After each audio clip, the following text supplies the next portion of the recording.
I'll be right back. I need to let somebody in.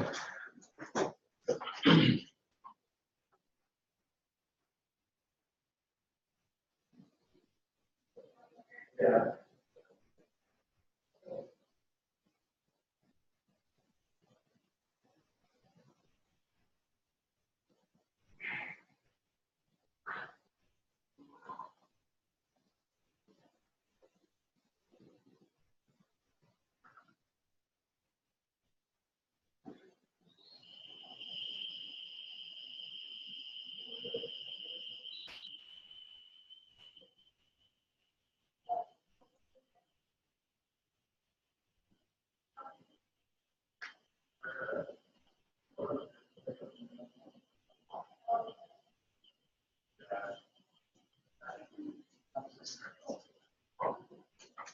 All right, looks like we're stacking up, folks.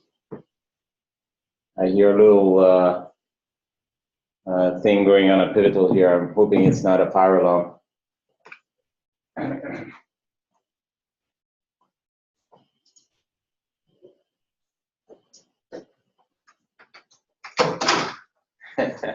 It might be a fire alarm, but they're not asking us to leave, so maybe it's far away.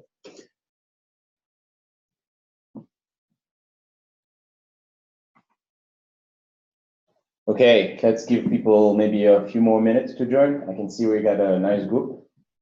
I know there are some people coming down, so we should be able to get started soon.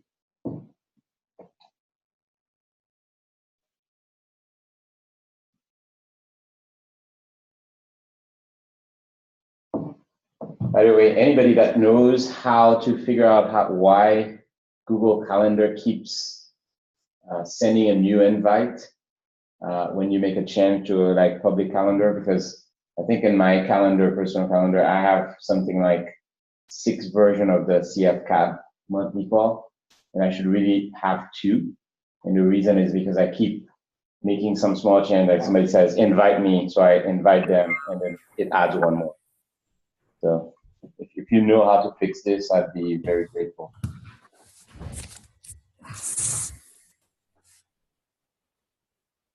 Maybe I'll Google that. Find out. Hey, Eric.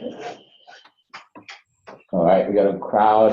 I see on the clock we have 8:01, so let's give people maybe a couple more minutes and then we'll get started. The 2 speakers are here actually on the calls. Feeling good, Eric? Yeah. Long night? Probably not as long as yours. No. We had a little party at after Index CF Day. I went to a little dinner. And of course, Eric lives south and myself too, but I was able to stay. Hey, all right, good. So there we go. Hey, Nimesh. This is Nimesh from IBM. All right, so a couple more minutes and we get started.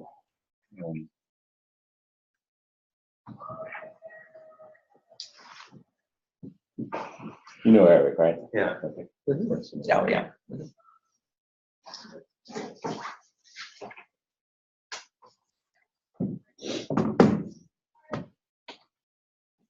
Okay.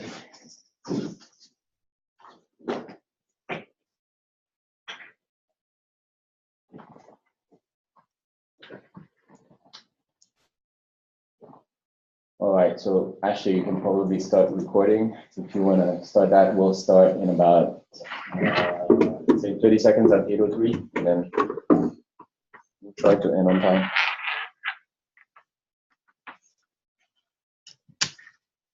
Okay, that fire alarm stopped at Pivotal. Happy?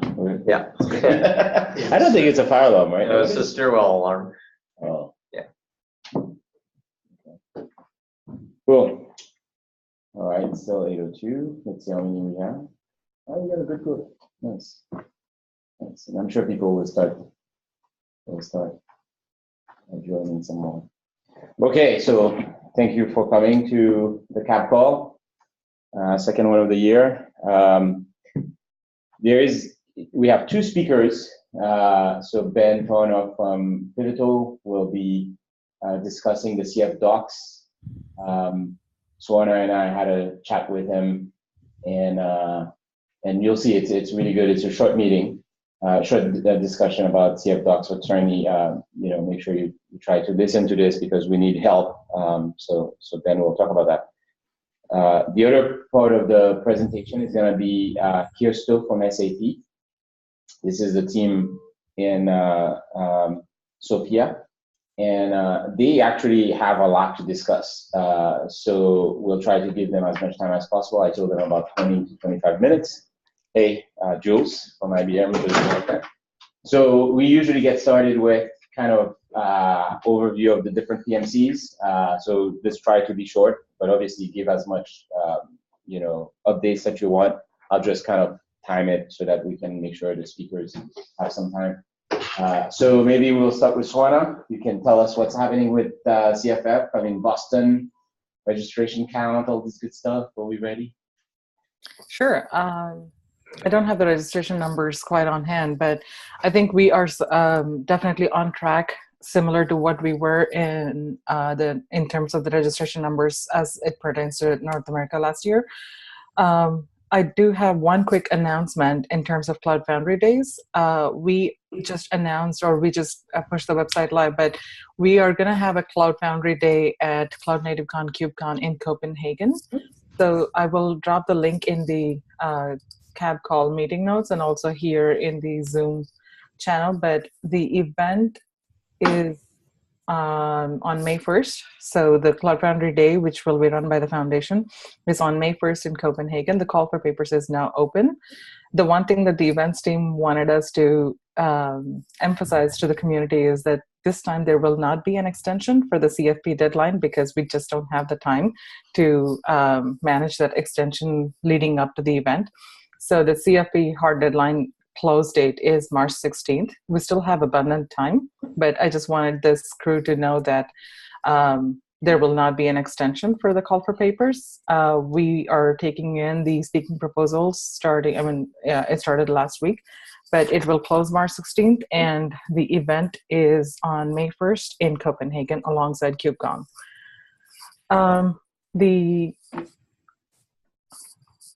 The schedule for Cloud Foundry Summit is coming through well. We will have several events on day 0, like the Hackathon, User Day.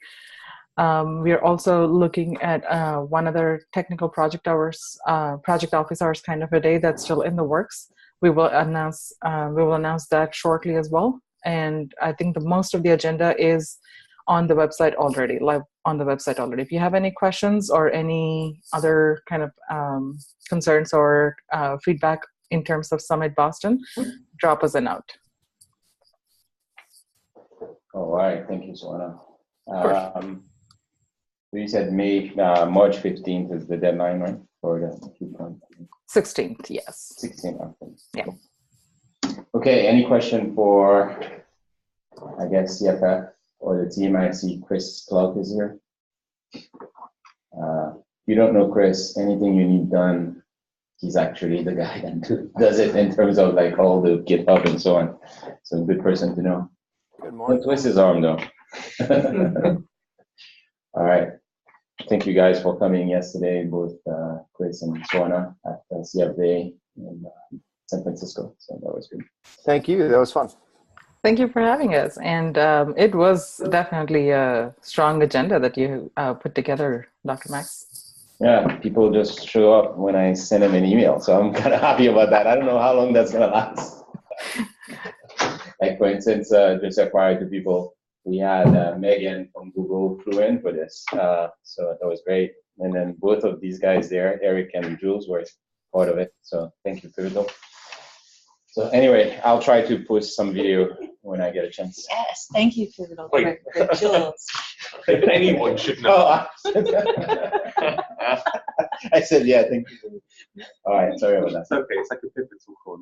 Okay, so we just walked in just on time. So maybe you can tell us what's going on, like highlights for the For the Runtime PMC. Yeah. We have notes on the PMC notes repo. I haven't been sending them out biweekly as I intended to. I can add it. But there's a bunch of updates there. Anything to highlight? Let's see. We have envoys in containers now, and that. The first use case for that is improving route integrity for HTTP based apps so that containers can reject connections that aren't intended for it, taking advantage of the instance identity certificates that Diego has in place. So that's really exciting. Service discovery, so for internal routes, is also now there and looking for feedback. So you can now create a kind of internal route that doesn't have to go out and around. You do still need to like allow network access and whatnot, but there is an internal route that can be assigned to your app. Is there, let's see, Jules has updates. So I guess the two things, the quite exciting thing is on Monday we're incepting on putting in container D. So you'll have a kind of consistent operator experience, hopefully, if you're used to container D. Shows up some nice deployment scenarios. And we also hope to release in the next couple of days, as soon as I push the button and finish accepting things. We think we've improved the garbage collection, which I know has been a pain point for a lot of people for a long time. I think we finally figured out a low-hanging fruit way of doing the garbage collection that should tide us over for a little while until we can do something much better. But basically look out for the release notes on the next garden, because there'll be some opt-in that you'll have to do. But hopefully the upshot should be that we can take care of all the sizing of the cache that we have, and operators will no longer have to guess fairly unguessable values, which was the old situation. This is not garbage collection and Go runtime, but rather in So garbage collection of the Docker image layers and the rootfs and things like that, which before was a bit of a black art that confused a lot of people, including me. So we think we've made it a bit better. Do you know if Kubernetes Creo is using container D, or did they just write something else themselves, just using container? Yeah, so Creo, so CRI is the equivalent of Garden, really, in Kubernetes. So CRI is the container runtime interface. So it's the API that the kubelet uses to abstract it from container runtimes, in the same way that Garden abstracts Diego from container runtime. So CRI is like the kube-specific glue. And then there are two implementations of that. There's one called Creo, which is very similar to our current Garden Run C. It directly spins up Run C. So it just glues Run C into Kubernetes. And then there's also one called CRI Container D, which uses Container D to glue Run C into Kubernetes. So we're kind of moving within Garden from approach 1, which is Creo, to approach 2, which is CRI Container D. And one of the big advantage of that is you then, whether you're in Docker or Kubernetes or Cloud Foundry, you're going to have Container D at the bottom level. So it just enables us to share a bit more stuff between all the different runtimes. And this is where the Kube community is moving as well. They're switching to Container D based implementation. So I mean, I don't want to talk for the Kubernetes community, but it certainly seems like there's a fair bit of momentum behind Container D now. I think DK is asking, did they make that the same dishes? I think at the moment they're kind of letting all flowers bloom, and they've got the CRI in the same way that we've got Garden, so we can have lots of runtimes at the back, and we don't really care that much. They have CRI, so you've got CRI Docker, which does seem like it's going away, and then CRI-O and CRI Container D. And maybe eventually people will standardize on one or the other. Obviously in Cloud Foundry, we've got a bit of a more curated situation. So our team, the Garden team, has decided that we kind of like that Container D approach. So provisionally, at least, I mean, we haven't done it yet. We've looked at it and we think it's the right approach for us. lets us share a bit more code and do a few deployment scenarios that we like. We're going to try and go down that path. If it turns out it doesn't work, we'll back out and go back to something that looks a lot more like Creo. So the inception is to start the investigation. Yeah. So we've done some investigation already. We've spiked on it. So we have POCs that look like they work and look pretty promising. So we feel fairly confident at the moment that it's going to be a promising direction. Obviously, we're agile, and if it turns out we hit a roadblock, we'll back up. We don't think it's a massive amount of work for us to pull it in, right. Because it actually matches kind of a component we already have that pre-existed. Because we did Garda-Run-C before Containerd existed. Sure.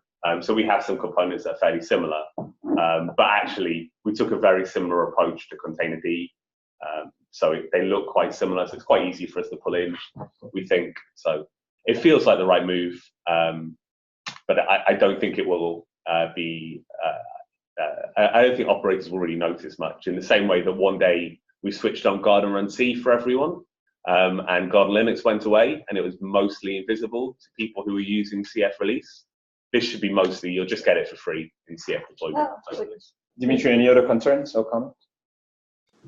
I was just curious what the other community is doing, in the sense that if they're just going to stick with the non-Containerd version, why bother for us to go there?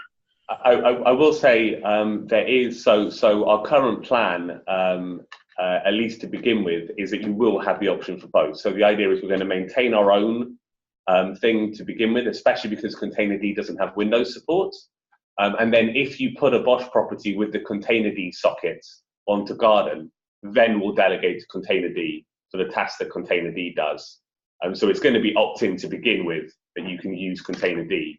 And then if it plays out and does everything we need, then we might as well get rid of our runner thing and use a shared component. Okay, let's move on from this. But I think Doug Davis, who's part of IDM and part of the Kube, is mentioning that Kube is officially not trying to pick a winner. Right. Like what Dmitry is saying. Okay, cool. But let's, I guess, pay attention to this. That does remind me, the other big news was we moved our David Sveti and the release integration team moved CF release into the attic. The last release happened, and much celebration around here. I know. Big congrats to David and the team. All right. Let's see. Let's kind of move to BOSH, unless Eric, you have something quick to mention. No, you mentioned the route integrity work, which is the main thing that Diego and routing have been shipping. So Shannon sent out a post to CF Dev about that on Friday, and we're definitely interested in feedback about it if you're interested in trying it out. You've got your 2.0 coming up. Yeah, so we're going to cut a breaking change version of Diego release, but if you're using CF deployment, it shouldn't affect you. All right, thanks a lot. I'm trying to move a little bit fast because we got two speakers and I promised them some time. But Dmitry, we'd love to hear any updates, highlights, I guess, from BOSH. I know Danny's also on the call, so you guys can jump in. I got nothing too interesting. We're continuing to work on our existing long-running items related to faster deploys and updates, and just some miscellaneous work and stem cells and whatnot. Nothing too excited this time. Oh, all right.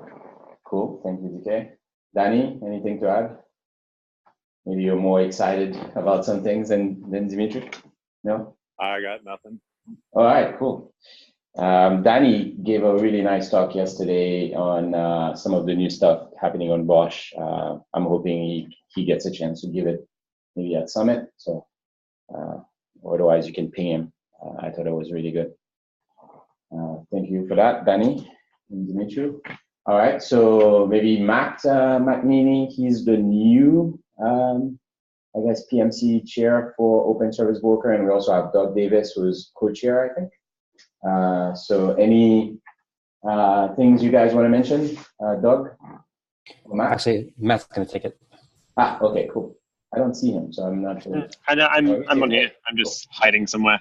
Yeah, so with Alex Lay changing roles, Doug and I are now taking on his old responsibilities, chairing the Open Service Broker API group. No major updates really on that. We're still targeting V2.14, hoping to get it out in the next couple of weeks, really. And there's a few new interesting features in there to do with fetching service instances and bindings. So you can do things like fetch any config parameters you use to configure those things, and also supporting asynchronous bindings, which is going to be useful for a few broker rosters. And the other kind of major initiative going on is to do with service instance actions. So how a broker could, in like a programmatic way, using an open API doc, expose the actions you can perform on a service instance, and UIs can kind of build things around that to do with common lifecycle stuff like backup and restore and starting and stopping instances.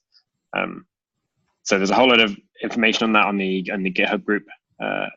If you want to find out more or give us some feedback. I think that's about it. All right. Thank you, Matt and Doug. So just to move along, I guess if you guys have questions, interrupt me or just post something in the chat and I'll read it for the two previous PMCs. But I'll mention for extensions, there's a couple of highlights. First, you're going to hear about Abacus. I think there's quite a bit going on there. So Dieu and the team are going to discuss this. Stephen from Pivotal has various updates.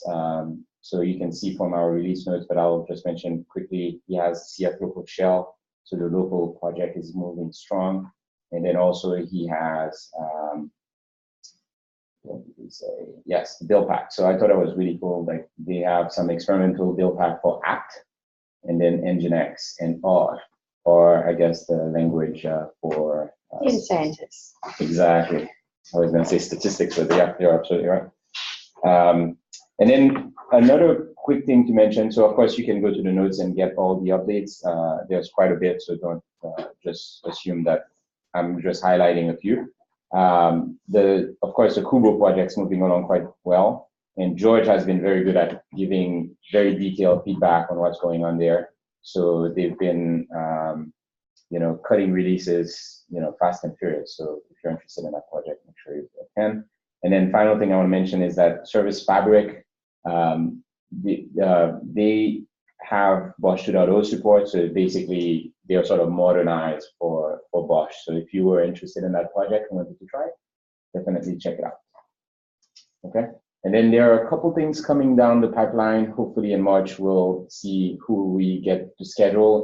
It's getting to a point now where we can only really do 2 talks per cab call, but there's more than 2 at a time. So we'll have to figure it out what we do in the future.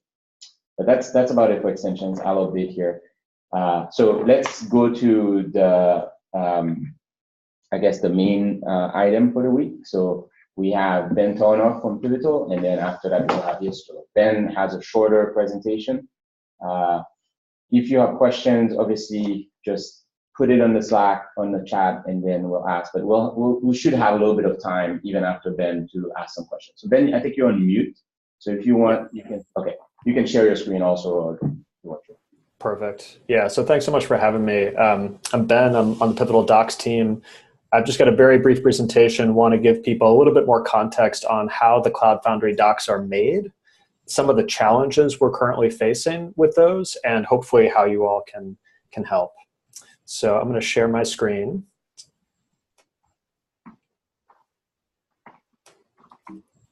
All right, can you all see that? Yes. Brilliant.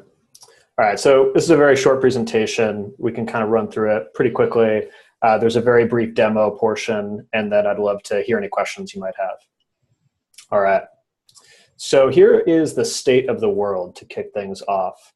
As I'm sure all of you know, the Cloud Foundry docs currently live at docs.cloudfoundry.org. If you haven't seen them recently, this is what they look like. Who reads the Cloud Foundry docs? Just kind of understanding who our audiences are. As far as we understand it, we're looking at 3 audiences. We're looking at operators. Obviously, they need to know how to install, configure, and manage CF. We're looking at developers who need to know how to run and manage their apps on Cloud Foundry. And then we're looking at a third category that you could call tire kickers and others who want to know how Cloud Foundry works. So these are the folks who consume our concept docs, who want to go a little bit deeper into the technology. So without docs, Cloud Foundry is unusable, right? All of these folks really rely on the docs to figure out how to deploy Cloud Foundry, how to manage it, how to get logs off it, how to push their apps to it, and so on. Now, who writes the Cloud Foundry docs? So the team I'm on, Pivotal Docs team, we oversee the documentation effort, but we welcome contributions from other member companies of the foundation and from the community as a whole, right? So the community, anyone who uses Cloud Foundry, if they sign the contributor license agreement, they can contribute to the documentation. But in practice, right now, pivots write about 90% of the docs. And you might ask, why is that a problem? So what we've discovered, this is coming out of conversations that we've been having on the Pivotal Docs team, is this is what we're worried about, which is that when the Cloud Foundry docs depend overwhelmingly or primarily on Pivotal, we're worrying that the accuracy and completeness of the docs may suffer as a result. And it's not because we don't enjoy writing those docs, it's not because we're not passionate about Cloud Foundry, but it's because we don't have as much time as we'd like to devote to the Cloud Foundry docs, right? We're spending a lot of time on PCF, on PKS, on these new commercial products. And what we're worried about is less usable docs, right, that don't have that accuracy and completeness, which may lead to fewer people using Cloud Foundry, being successful with Cloud Foundry. And again, without those docs, people can't use CF. So that's what we're worried about from the Pivotal Docs team perspective. So all member companies of the foundation have a stake, right, in the success of the Cloud Foundry project. This is a conversation we're starting to develop with folks at other companies. And we want to make Cloud Foundry successful by ensuring the docs are giving operators and developers everything they would need to succeed. So here's the call to action. Contribute to the Cloud Foundry docs. Now I know there are a lot of pivots on the call who are already contributing and non-pivots that are already contributing. So we thank you for those efforts, but we really want to expand the pool of contributors. How can you contribute? So we've written a new guide to try to jumpstart this process called Contributing Documentation. It's now the first topic in the Cloud Foundry docs, and we're going to look at it in a minute. And you can see it here. So it's at the very top of the subnav on the left. There are various ways to contribute. The easiest way, and we've tried to streamline this process as much as possible, is to use a pull request, right? So every topic in the Cloud Foundry docs lives on GitHub as a markdown file. And at the bottom of every topic, you can actually find a link that will take you to the corresponding topic in the corresponding GitHub repo. And you can do a pull request right through there. The thing I would emphasize here, we're going to do a demo briefly, but I think what we're trying to emphasize as much as possible is for folks not to worry too much about style and structure and the language. You can just throw the raw data at us over the wall. We just want it to be correct and complete as much as possible. All right, so I'm sure many of you have done pull requests on our docs before. We thought it would be useful just to do a very brief demo of how you might do this. So this is the contributing documentation topic. As you see, there's actually a ton of information in here. You can kind of go as deep as you want. We wanted to provide as many resources as possible for people. But at the very bottom, like all topics, it has create a pull request or raise an issue on the source for this page in GitHub, right? So let's say we're reading this topic, we found something that was incorrect. We click at the bottom, and we can edit this in GitHub. It can be a very small change, right? Fix typo. And you won't be able to commit directly. So it'll look like that.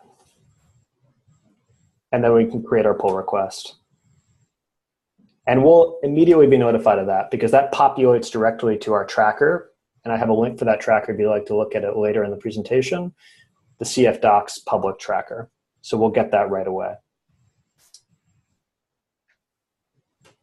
All right. So that's the pull request. Pretty simple process. When does it make sense to update the docs? So we basically have two scenarios, right? We have maintenance, ensuring existing docs are accurate and complete. This might be a good onboarding activity, particularly if folks are coming in, maybe deploying CF for the first time, pushing an app to CF for the first time, doing something for the first time. They might be looking at the docs and kind of reading them more closely. That might be an opportunity if they see something that's inaccurate, see something that's confusing or incomplete. That could be an opportunity to submit a PR or even just raise an issue on that GitHub repo. Second category, of course, is development, right? Ensuring new docs are written when new features are developed. And the idea here, of course, is that the team that owns the feature owns the docs, right? So as Sabeti was putting together the plan for CF deployment, how they're going to roll that out, he reached out to me and we talked about how those docs are going to get developed, what the operator needed to know. So that's another option, right? For something like CF deployment, that's obviously a lot bigger than just a PR. So we're here and we want to hear from you if you're developing a new feature, a new product, something a little bit bigger. There's a lot of ways to get in touch with us. We're at cf-docs@pivotal.io. We're also in the CF Docs channel in the Cloud Foundry Slack. And I'll paste this link in. This is our tracker for the Cloud Foundry docs. This is where all that GitHub activity populates to as well. We're also slowly starting to cultivate CF Docs evangelists in member companies. So I'm the point person for this. Again, if you're at a company that's not Pivotal and you want to push documentation practices within your organization, drop me a line. We can talk about what we're thinking right now and how we might widen the contributor pool for docs. All right, so I think that's the presentation. I think we have a little time for questions. If anyone has something, I can stop sharing. Yeah, let's see if anybody posted on the chat, or if you want to ask a question, remember you might be on mute, so you have to unmute yourself. Are you guys still using Bookbinder, or you guys decided to switch to something else? I think last time I was chatting, I forget was who, they were saying that you might be switching to make something, I forget the name. Yeah, so MK Docs is something we're actually using for the CFCR Kubo site. So if you looked at that site, it's like a standalone doc site. So the answer is we are still using Bookbinder for most of our docs. Just in that one case of the CFCR docs, we're using MK Docs. So it's an ongoing conversation. I think we're actually trying to get the PubTools team, which was the team that built Bookbinder originally, spun back up. So hopefully Bookbinder can be improved, but I think that we do feel a little pain around the tools. So that's hopefully something that will get improved in the future. Do you think the new tool, I keep on forgetting its name, Make Docs will be something that ultimately will be used for all of the docs, or? I think it's possible. I mean, the services folks really like it. The struggle with us with MK Docs is that there's a few things that it doesn't seem to support natively that we would need a development team to build out for us. So support for multiple versions of the docs, content sharing, right, in terms of how you would do single sourcing of material, partials, template variables. So there's a few things we'd probably want to cross off the list before we could roll out MK Docs more generally, but hopefully those are the things that a new PubTools team could look at for us. Got it. Maybe also putting something in the header of please contribute or something, and then with the link of pull request. Not everyone is scrolling down to the page because they're lazy. You mean put the PR stuff up front, contributor guide? Yeah. Yeah, it's a good idea. I can do that. Yeah, let me put, I'll just put the link to the contributor guide in the chat for everybody. Cool. We can still do another question. Anybody? Okay. Okay, well, thank you, Ben. Thanks.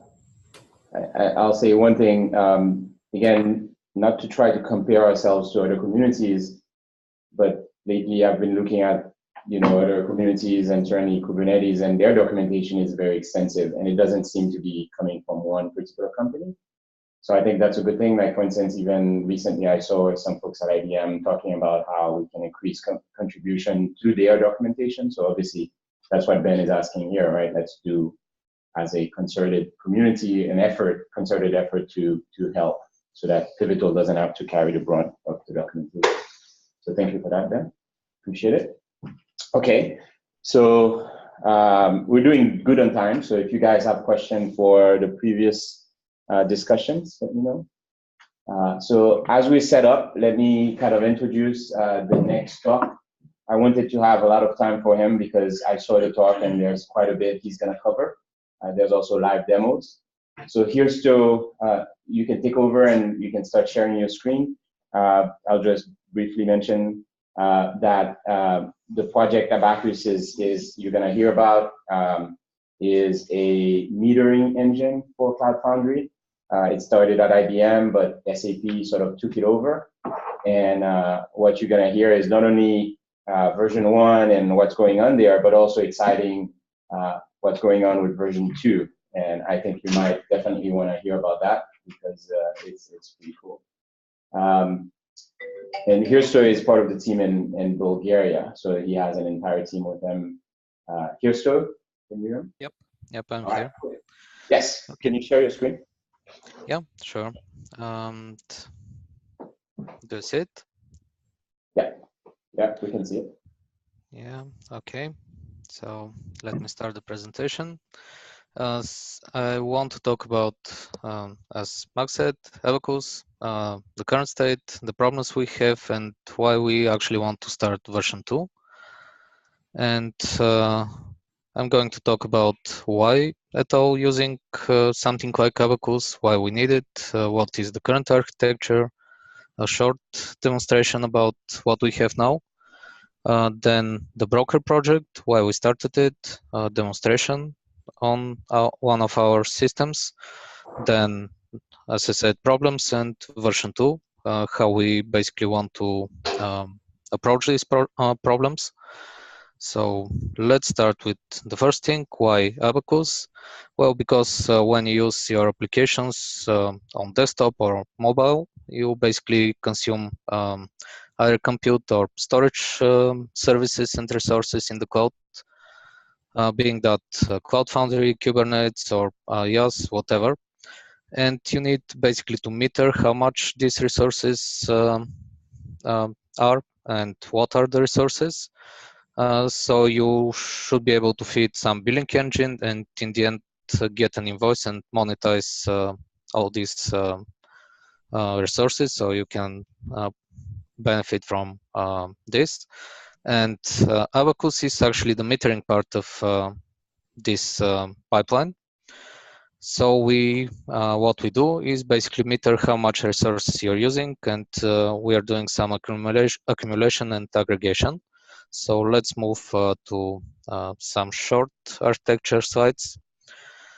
There are a lot of components in Abacus because we use pipeline. So there are a lot of documents flowing into our pipeline, and they're basically accepted. Then we do some modification. We apply normalization. For example, if you want to say to us that there are new database that is 10 gigabytes and someone actually created an instance, you post a small document. I'll show it in a minute. Then we basically can convert either from gigabytes to bytes or from bytes to gigabytes. This is the metering component. Then we accumulate across organizations. We basically accumulate across different documents and get you the current state of the database you're using. Probably you already had another 10 gigabyte database, so we most probably will sum this up and we'll get current state of 20 gigabytes, and then we basically aggregate across organization and spaces. So in the end, what you get out of Abacus is basically a report that says how much resources you've been using in terms of organization, spaces, breakdowns. We also have services breakdowns and things like that. And since this is quite complex structure, you can think of Abacus like a black box, and it's basically fed with usage by different components. That can be something like runtime providers. We have 2 of these. We basically feed Abacus with data about Cloud Foundry applications and Cloud Foundry services. This is somehow generic and comes with the project. But there can be service providers that want some more complex data and more complex calculations, so they have their own logic, or probably runtime providers. You can probably measure your own stuff with Abacus and get some reports in the end. So this is the usage document we have, and it can be basically split into several parts. When the resource consumption happened, who is actually using the resources, what we are using. We have 3 fields about that. Basically, that can be database, we can have the plan and the service name, and how much. So this thing here, 10, can be bytes, can be gigabytes, and you're defining what this measure actually is and how to convert it from one unit to the other with the metering. And yeah, probably a short demonstration. So let me show you how all this works. Okay, so let me start. Abacus. The things you see here are all these small boxes. We started locally. Of course, you can push it to Cloud Foundry, some applications, or you can build BOSH deployments out of this. And we have our demonstration application just to be sure that everything works. We also use it for tests. And what we see here is a lot of stuff, but I want to show you these 3 lines. Basically, we submitted 10 gigabytes of usage, 1,000 API calls, and 100 heavy API calls. So you can submit multiple measures and build a report out of these things. And this long JSON file is actually the report with breakdowns of the different plans, Abacus plans, the different spaces, different consumers, which is basically the applications. And in the end, we have some numbers that are aggregated for all these 3 documents. So this is basically how Abacus works. You submit a document, and in the end, you get a report out of it. So this is nice, but we recognize that we need a bit more because, let's see why. Because we had to create all-out client and plan, basically saying how this document should be processed, how to convert from one unit to the other, how to make the accumulation, the aggregation. And either you do it manually, which is not very nice, especially if you have a lot of these clients here, the resource providers as we call it, or you do some automation. So we decided to create a broker that basically automates these tasks for us. And let's directly go to the demonstration. I'll show you later what actually we've done. So I have, yeah, hopefully Cloud Foundry, okay, and I have a test application. So I'm going to push this test application with no start, just because it's pretty dummy. And while it's pushing, let me show you what we are actually doing. So this is Node.js application that basically gets a token with the credentials we read from the environment. and we have several endpoints like getting back the credentials, getting this report out of Abacus with this endpoint, and posting a usage. And we'll use just this endpoint here for getting the report. Let's go back to my console. So we have metering service, which is Abacus and our broker. I'll name it Abacus. So let's create this service, bind our application, bind the service to our application.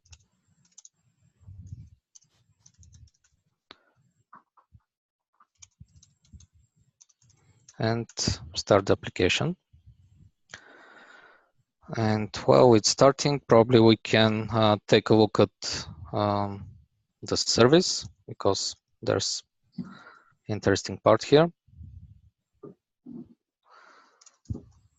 So we have this Abacus service, and we provide dashboard. So because we already found it, let's go to the dashboard and log in. Yep.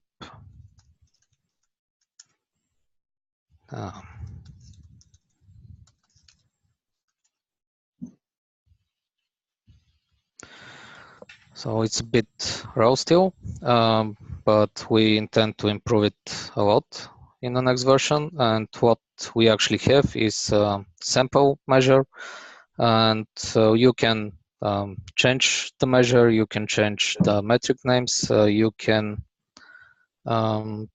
change actually the formulas we have for calculating. And we have 3 formulas like metering, accumulation, aggregation, and summarize. I will not go into details, probably that would be too much. What I wanted basically to show is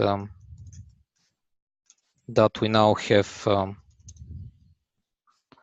environment to our application, and you can directly access your OAuth client with this credential and password.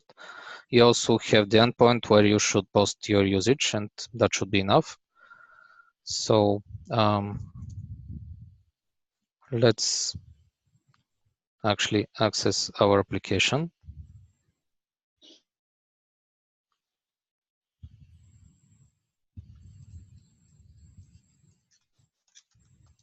Just to verify it's working. Little type. Yeah, probably. Yep. Okay. So we have it working.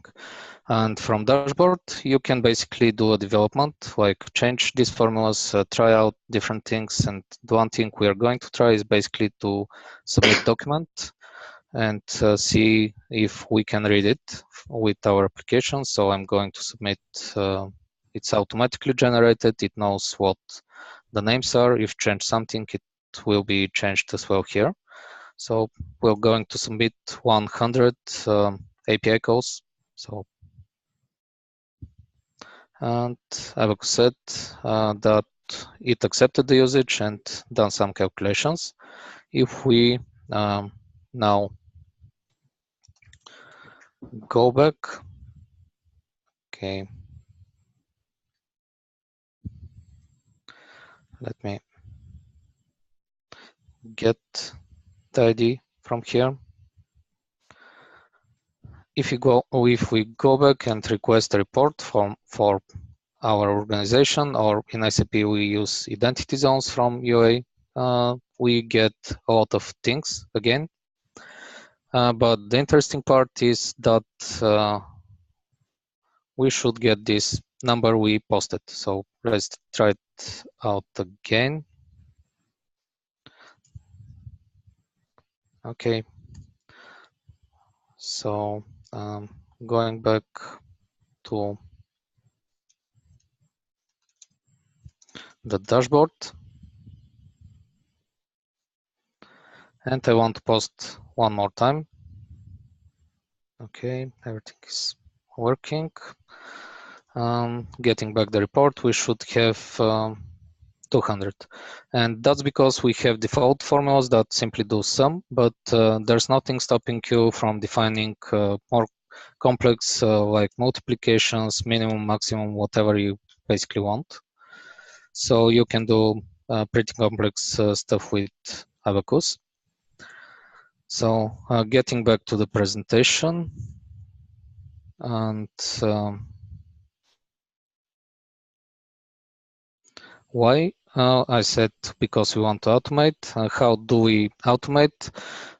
You saw that we've done create and bind instance through the service broker standard flow, but behind that, we reach UA and create OAuth client, so you can get a token and authenticate before Abacus. And we also create a sample plan in Abacus. When you do some changes in this UI, we update the plan. So we automate everything, so you simply can submit your usage. That's why we want to have the service broker. And also, we have a lot of internal usage. We don't want to take care about manual steps or dealing with guys that simply want to deploy their solution and start measuring it. So that's why we have this service broker. And I don't know, should we leave time for questions here, or should we continue? Probably. Yeah, okay. Continue. Get to the next. We'll have some time at the end. Yeah, we saw the bind service, and we are having problems with version 1. That's why we basically want to start version 2. Let's see what problems we have.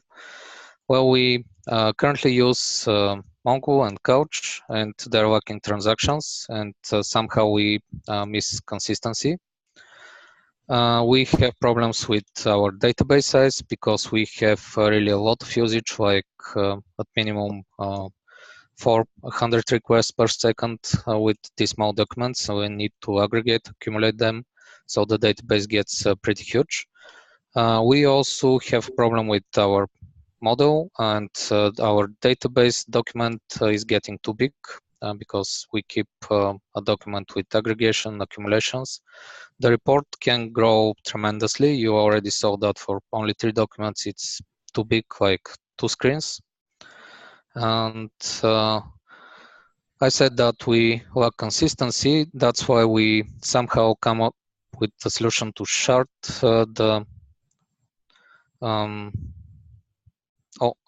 not only the data, but also the execution, and guaranteed by this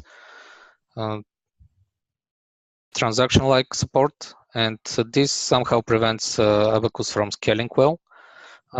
We also have to take care of this custom application level sharding, so it's pretty hard to implement a highly available system and blue-green deploy. Not impossible, but hard, and that's why we are having hard times operating the solution. And the usage plan, well, we have multiple metrics, which basically means that we can't really validate that the document you're sending is really consistent. You might be missing 1 or 2 measures, and we have no way to tell if this is so, or if this is intentional, or you just made a mistake. And we are using JavaScript code to basically enable great flexibility, but this comes with a price. We have kind of sandbox, but no real sandbox in JavaScript. So we are currently prone to denial of service if we are running untrusted code. And this sandbox we currently have is slow. Simply because you're writing actual code, we somehow need to test this, to validate it. And this means also that it's pretty complex and sometimes unpredictable. And we have the so-called time-based metrics, which are too complex, and we don't really recommend them using it. So that's another of our big problems. And that's why we basically want to start version 2, somehow to solve all of these problems. Let's basically see what we want to do. We want to move to RDBMS as a start. This will give us transactions, of course, consistency. We won't have a single document with everything we accumulated, aggregated. Probably we'll have a lot of rows and we'll have to do queries, but from our experiments, that looks pretty promising. And so we want to move to a single metric per document, and this will make it predictable. Also, will allow us to scale better, and we want to have predefined functions to guarantee that things are simple and more secure. Also, most of our users, customers, they don't really want more than maximum sum or division multiplications. And we created a poke in Golang. Two reasons for that. We want to gather all of our small applications into one to be able to collocate them. And the other reason is basically that we want to start supporting Kubernetes as well. And that goes pretty well with Open Service Broker, where we can get no longer only organization space, but Kubernetes entities. So we started thinking in this direction. And we have a proof of concept for all of this. It's created by my colleague Momchil. So let's get to that. We are working internally with Docker Compose simply because it's convenient, but there's nothing stopping us pushing this to either Cloud Foundry or Kubernetes. And that's basically the idea, to be able to move to different either infrastructure or paths. So what we have is 3 Abacus applications: the collector that accepts the usage, document service that abstracts the database, so we can change from DBMS to probably something else if we need it, and a single worker that basically does all the work currently. And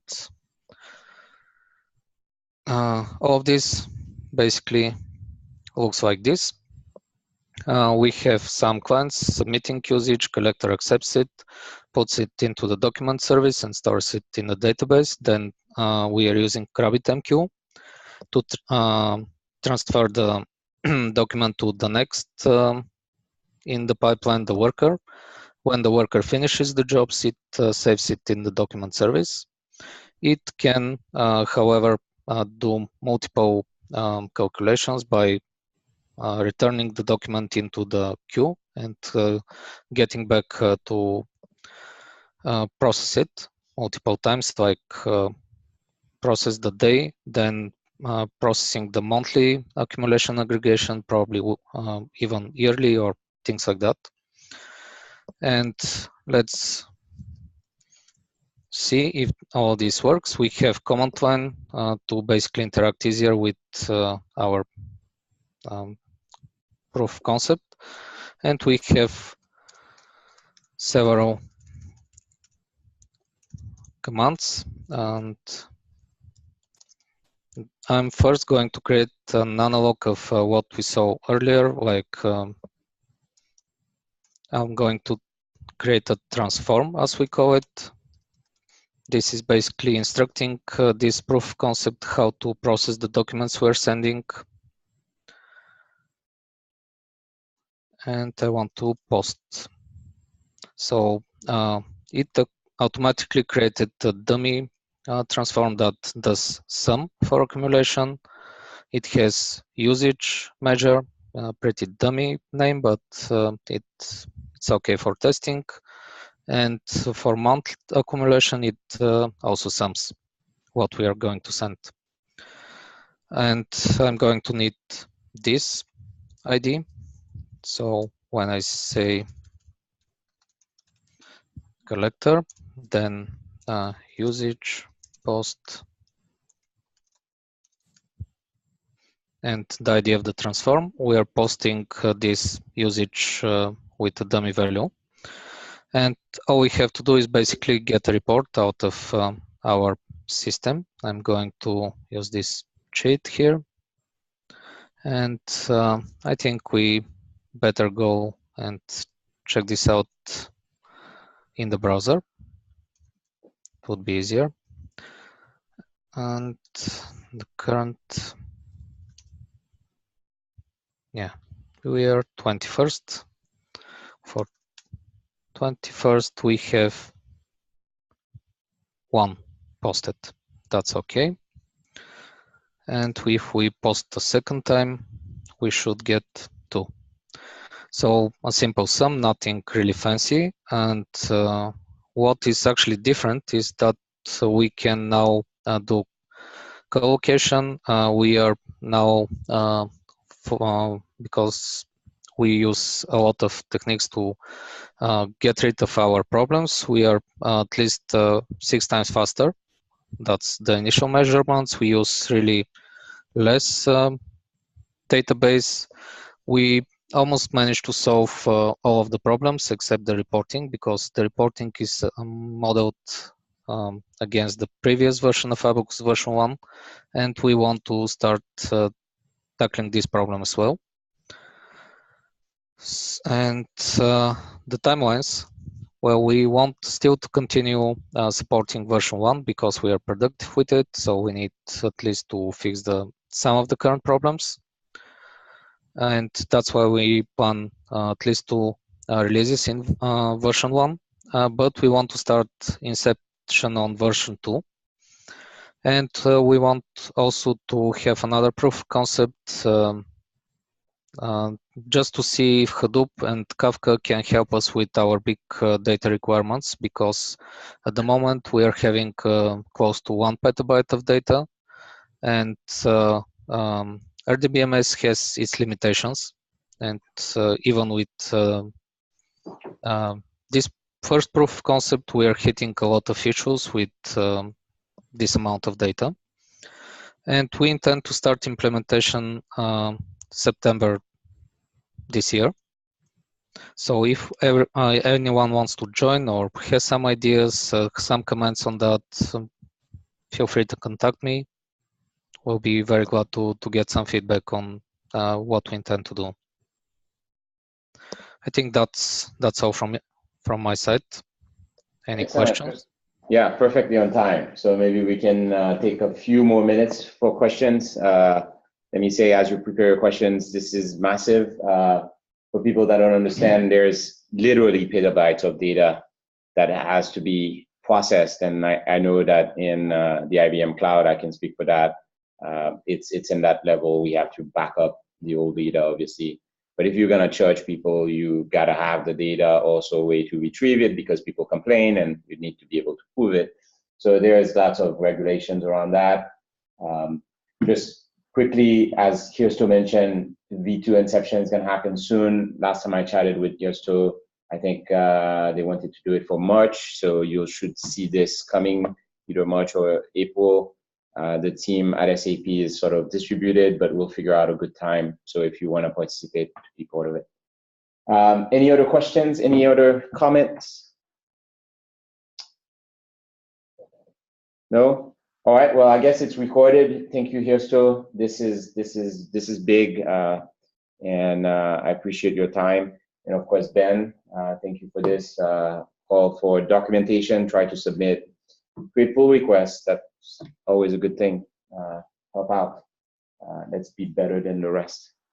All right. So I'll talk to everybody again in March. Thank you for joining. Have a good night here. So take care. Bye. Cheers. Cheers. Bye.